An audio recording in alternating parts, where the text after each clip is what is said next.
Republican name you're going to hear a lot over the next 24 hours is President Ronald Reagan. The GOP candidates are jockeying over who can best claim the mantle of the late president. So who better to help us try to figure that out than Craig Shirley. He's a Republican strategist, but he's also the author of Rendezvous with Destiny. His new book is December 1941, 31 Days That Changed America and Saved the World. Craig's with me now. Nobody has studied Reagan. You're a big admirer, supporter of him back in the day. Objective. But I want you can help me out in this question.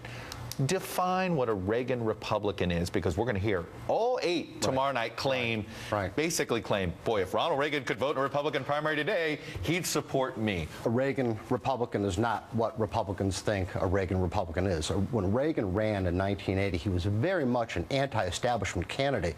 He challenged the status quo. The Republican canon at the time was balanced budgets, not tax cuts. It was détente, not rolling back the Soviet Union and Soviet aggression. In this and many other ways, he introduced new ideas to the Republican Party, which were a threat. He was a threat to the establishment, which is why so many in the Republican Party in the late 70s and even into the early 80s opposed him at every turn.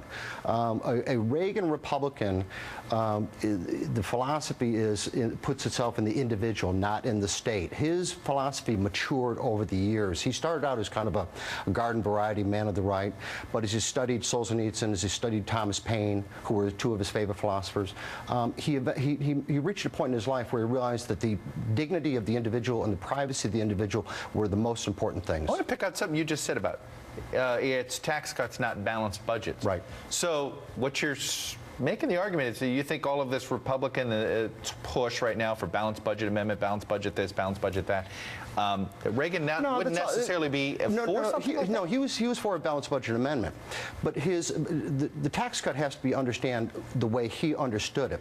Yes, it was about stimulating the economy, but moreover, it was about putting confidence back in the individual and taking it away from the state. You know, the part of high school physics I didn't sleep through, I remember the professor saying, power can neither be destroyed or created, it can only be moved around. What Reagan wanted to do was take power away from the state and put it back in the individual. But he also said this about the tax cuts. He said that the tax cuts, he said this in 1981, they were about reordering man's relationship to the state. You don't get politicians talking like that much anymore, but he understood that the individual needed to have tools to pursue his own dreams, his own American exceptionalism. Now, as you know, there's a purity test inside the Republican Party. You've had Lindsey Graham famously said about a year ago, Ronald Reagan would have a hard time getting elected as a Republican today. I think it's nonsense. But the reference he was making is, look, that Reagan was a principally pragmatic when he had to be, while trying to stick to his principles. So he signed a tax increase, for instance, when he had to. He did increase government spending. He signed. Well, most of the government spending came as a result of defense increases, not on the social side.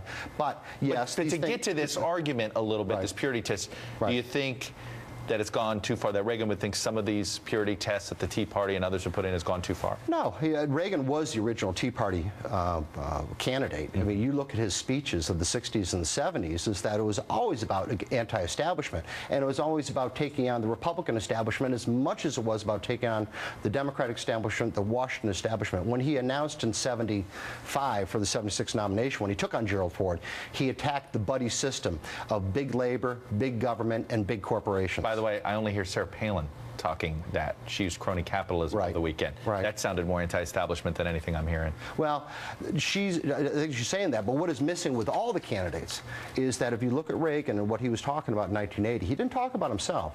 He talked about the American people, and he talked about the future, and none of the Republican candidates are talking about what the American people want to hear about, and that is what is their next president going to do for them. Craig Shirley, who stays enormously busy as a writer and author, one of the most knowledgeable people I know on Ronald Reagan. Great to have you here.